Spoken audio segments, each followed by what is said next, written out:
Alors, dans notre lecture d'aujourd'hui, nous avons Genèse 7 et 8, où ça nous parle de Noé, les instructions que Dieu lui a données. Ce que j'ai retenu ici, c'est que c'est le Seigneur qui a fermé la porte après Noé. Donc, ce qui nous montre que c'est Dieu qui nous protège. Après le déluge, Noé a bâti un autel et a fait une offrande à Dieu.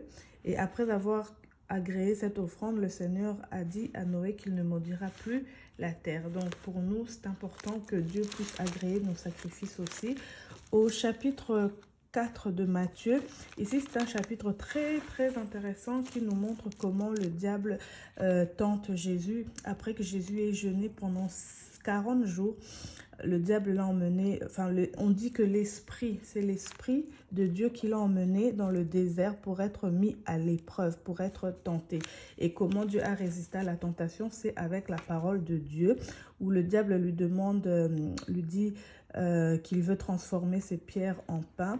Et Jésus lui dit que l'homme ne vivra pas de pain seulement, mais de toute parole qui sort de la bouche de Dieu. Donc c'était vraiment très intéressant ici aussi.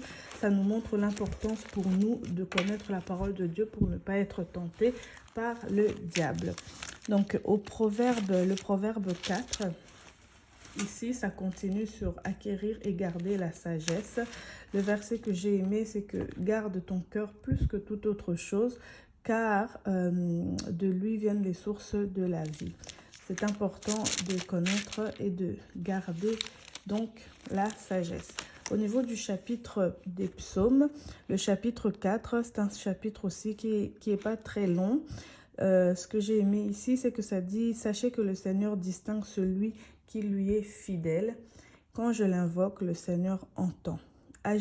Agitez-vous, mais ne péchez pas.